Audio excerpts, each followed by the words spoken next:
మీ Mukunda jewellers లో నక్షి మేళా సందర్భంగా free shipping across the world. నమస్తే అమ్మా. నమస్తే అమ్మా. అమ్మ, ప్రాణాపాయ స్థితిలో ఉన్నప్పుడు మృత్యుంజయ మంత్రం పఠిస్తే తొలగిపోతుంది, ఆ సమస్య నుంచి బయటపడతాం, ప్రాణాలతో బయటపడతాం అని చెప్తూ ఉంటారు కదా. అసలు ఈ మంత్రం యొక్క బలం ఏంటమ్మా? అంత విశిష్టత ఎలా వచ్చింది? అమ్మా, మృత్యువు అన్నది సహజం. పుట్టిన జీవులందరూ చనిపోకుండా ఉంటే భూగోళం మీద చోటు ఉంటుందా? కొత్త వాళ్ళకి అవకాశం ఉంటుందా? లేదు కదా. అంతేకాదు, ఒక వయసు వచ్చిన తర్వాత అలాగే ఉండిపోవాలని ఎవరన్నా కోరుకుంటారా?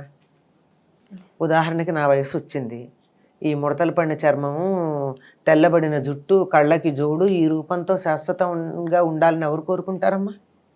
ఇంతకన్నా అందంగా మళ్ళీ నవనవలాడేటటువంటి మెరిసిపోయే చర్మాలు, నల్లని జుట్టు, ఇలా ఉండాలని కదా కోరుకుంటారు.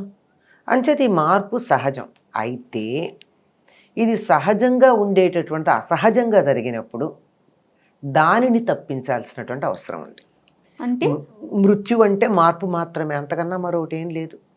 నిత్యం మన శరీరం మీద బోల్డు కణాలు, డెడ్ సెల్స్ అంటూ ఉంటారు, పోతూనే ఉంటాయి, కొత్త వస్తూనే ఉంటాయి. కణాలు ఏ రకంగా పోయి కొత్త వస్తున్నాయో మనిషి శరీరం మీద ఉన్నటువంటివి, మనిషే కాదు జంతువులు, జీవులు అన్నిటికీ కూడా అట్లాగే ఈ జీవులు కూడా పాతబడిపోయిన తర్వాత వెళ్ళిపోవడం, కొత్తవి రావడం జరుగుతూ ఉంటాయి. ఇలాంటి పాతబడినవి వెళ్ళడం కాకుండా తాజాగా ఉన్నవే అకాలంలో అనుకోకుండా మధ్యలోనే వెళ్ళిపోయే పరిస్థితి ఉన్నప్పుడు ఈ మృత్యుంజయ మంత్రం సహజ స్థితికి వచ్చేట్టు చేస్తుంది. ఈ మంత్రానికి అర్థం ఏమిటి? త్రయంబకం యజామహే సుగంధిం పుష్టివర్ధనం ఉర్వారుకమివ బంధనాత్ మృత్యోర్ముక్షీయం అమృతాత్.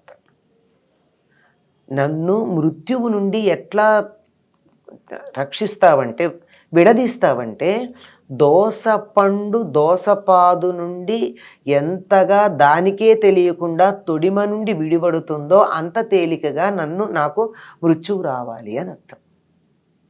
పైనుంచి కింద పడింది అనుకోండి, టప్పమని పగులుతుంది. దోసపాదు ఎప్పుడు తీగకి పెట్టరు, గుమ్మడి దోస తీగలకు ఉండవు. ఇంకా అక్కడక్కడ సొరన్నా ఉంటాయి కానీ గుమ్మళ్ళు ఉండవు, దోస ఉండదు. అట్లాంటివి ఎలా ఉంటాయి అంటే, రెండు గుమ్మళ్ళు కూడా ఉండవు, మా బూడిద గుమ్మడి మామూలు గుమ్మడి కూడా దేని మీదన్నా ఆధారంగా ఉంటాయి. దోస పండు బాగా పండిన తర్వాత చిన్నతనం నుంచి పూర్వకాలం మనకు ఉండేటటువంటి దేశీయమైన దోసపళ్ళు ఉన్నాయి, అవి పింద దగ్గర నుంచి పచ్చ రంగులోనే ఉంటాయి. ఎక్కడో ఒకటో రెండో కొంచెం ఆకుపచ్చ ఉంటాయేమో. అది పండింది, దాన్ని కొయ్యొచ్చు అని ఎప్పుడు తెలుస్తుంది అంటే, దానంతరది తొడిమ నుండి ఊడిపడుతుంది, అప్పుడు అది పండిందని చెప్పి తెస్తారు.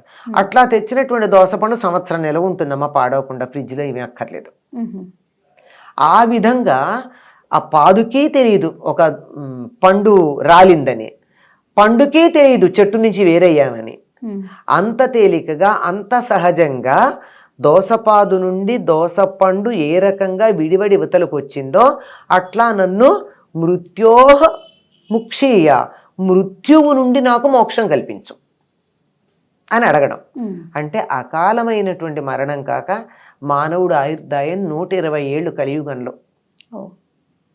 ఈ 120 ఏళ్ళు ఆరోగ్యంగా జీవించేటట్టుగా చేసి, ఆ తర్వాత కూడా ఏ యాక్సిడెంట్లోనో చచ్చిపోవడమో, మంచాన పడి అయ్యో పాపం వీళ్ళు ఎంత కష్టపడుతున్నారు, ఎంతకాలం మంచంలో ఉంటారని చూసేవాళ్ళని అందరూ అనుకుంటూనో, ఒళ్ళంతా సూదులు పెట్టి ముక్కుల్లో నోళ్లల్లో గొట్టాలు పెట్టి ఉండే పరిస్థితి రాకుండాను హాయిగా మాట్లాడుతూ అయిపోయింది, నా ఆయుర్దాయం అయిపోయింది, శరీరం వదిలేస్తున్నాను అని సుఖంగా వదిలేటటువంటి మార్గం చూపించమని చెప్పడం.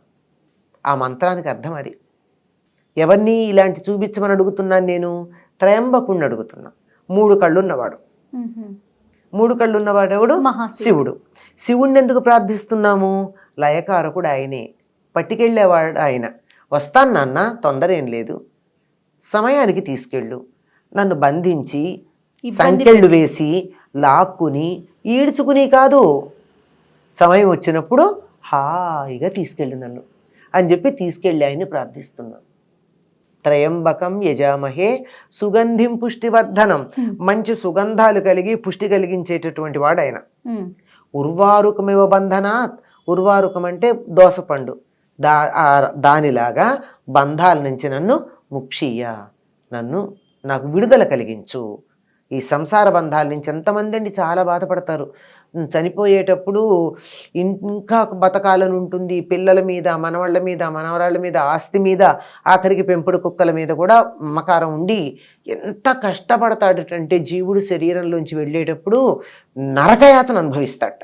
ఇక్కడే బంధాలు ఉంటే, బంధాలు లేవు, నేను అన్ని వదిలేశాను, అయిపోయింది, ఎవరికి చేయవలసిన కర్తవ్యాలు చేసేసాం, అయిపోయి నా కర్తవ్యాలన్నీ, నాకు అసలు బాధ్యత అన్నది లేనే లేదు, నేను వచ్చాను, వచ్చిన పని అయిపోయింది, నా రోల్ నేను చాలా బాగా ఎనాక్ట్ చేశాను, ఎప్పుడంటే అప్పుడు నేను మేకప్ తీయడానికి రెడీ అన్నట్టు ఉన్నప్పుడు ఏం జరుగుతుంది? హాయిగా వెళ్ళిపోతారు. అట్లా కాకపోతే వెనకాల బంధం ఉంటే మళ్ళీ వెనక్కి లాగటం. ఎలా ఉంటుంది అంటే శరీరం వదిలిన తర్వాత జీవుడేమో ఇక్కడ ఆయనకేం లేదు అవకాశం, పైకి వెళ్ళాలి, కింద వాళ్ళ మీద ఉన్న మమకారాలు ఆయన కింద గుంజుతూ ఉంటాయి. అటులా వెళ్ళడానికి తీసుకెళ్లేటందుకు అక్కడి నుంచి ఆ ఫోర్స్ పనిచేస్తుంది, ఇక్కడ కిందకి లాగే ఫోర్స్ పనిచేస్తుంది, మధ్యలో చాలా కష్టపడడం ఉంటుంది.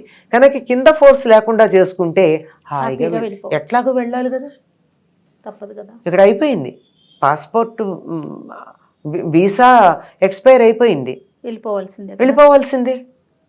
అమెరికాలో వీసా ఎక్స్పైర్ అయిందంటే ఇక్కడికి వస్తున్నామా లేదా వదిలిపెట్టి, అట్లాగే ఇక్కడ వీసా ఎక్స్పైర్ అయిందంటే వెళ్ళి తీరాలి, టైం అయిపోయింది. కాకపోతే ఈ మంత్రం చేసే పని ఏమిటంటే ఈ మధ్యలో ఎవరన్నా వచ్చి గెట్అవుట్ అంటే నాకు ఇంకా వీసా ఉంది, వెయిట్ చేయమని చెప్పడానికి పనికొస్తుంది ఈ మంత్రం. అది ఎప్పుడు ఎక్కడ ఎలా అయినా చదవచ్చమ్మా? ఎలా చదవచ్చమ్మా? నిత్యం ఏదైనా సరే ఏ మంత్రం చదివినా శుచిగా ఉండాలి. ఇది యజుర్వేదంలో మనకి రుద్రహృదయంలో చివర ఉండేటటువంటి మంత్రం. అందువల్ల మనం శుచిగా చదవాలి గనక శుచిగా ఉండి స్నానం చేసి చదవండి. చాలా మంది నిత్య పూజా విధానంలో తప్పనిసరిగా 3 సార్లు ఈ మృత్యుంజయ మంత్రం చదువుతారు. దీనివల్ల ఏం జరుగుతుంది? యాక్సిడెంట్లు జరగడం, అకాల మృత్యు రావడం. అంటే మనకేదో 120 ఏళ్ళు కాకపోతే 70 ఏళ్లకో 80 ఏళ్లకో 60 ఏళ్లకో ఉంటాయి కదా కొంతమందికి వాళ్ళ ఆయుర్దాయాలు. ఎంత ఆయుర్దాయం ఉందో అంత ఆయుర్దాయం అనుభవిస్తారే తప్ప మధ్యలో అనవసరంగా వెళ్ళిపోవకుండా కాపాడుతూ ఉంటుంది. అది అకాల మృత్యు. అందుకే తీర్థం తీసుకున్నప్పుడు ఏం చెప్తామా? అకాల మృత్యుహరణం అని చెప్తాం, సర్వవ్యాధి నివారణం అని చెప్తూ ఉంటాం. అంటే అకాలంగా వచ్చేటటువంటి మృత్యువుని మాత్రం దాని నుంచి దూరం చేయడానికి మృత్యుంజయ మంత్రం తప్పనిసరిగా పనిచేస్తుంది. ఓకే, దాని శ్రవణం కూడా మంచిదేనమ్మా? అంతేనమ్మా. ఇప్పుడు కొంతమంది నోటితో అనలేరమ్మా, కొంతమందికి త్రయంబకం అనలేరు, త్రయంబకం అని విడదీస్తారు. త్రయంబకం అని ఒకేసారి త్రయంబకం అనాలి యాక్చువల్గా, త్రయంబకం యజామహే త్రయం అనాలి. అనలేరు అనుకో త్రయంబకం అని, అది కూడా సద్దు, అది కూడా అనలేదు వాళ్ళు ఉంటారు. అటువంటి వాళ్ళు వినొచ్చు. పిల్లలు ఉన్నారు, వాళ్ళు అనలేరు, వాళ్ళకు కొద్దిగా ఏదో అనారోగ్యంగా ఉంది, ఏం ప్రాణాంతకం మీద కాదనుకోండి, అయినా సరే ఇది చదివితే ఉపశమనం కలుగుతుంది. ఎందుకంటే ఆ మంత్రానికి ఉన్నటువంటి ధ్వనులు ఉన్నాయే, ఆ ధ్వనులు ఉచ్చరించేటప్పుడు వచ్చేటువంటి వైబ్రేషన్స్ అటువంటి సుఖాన్ని శాంతిని కలిగిస్తాయి. సంతోషం అమ్మా. నమస్తే. నమస్తే అమ్మా.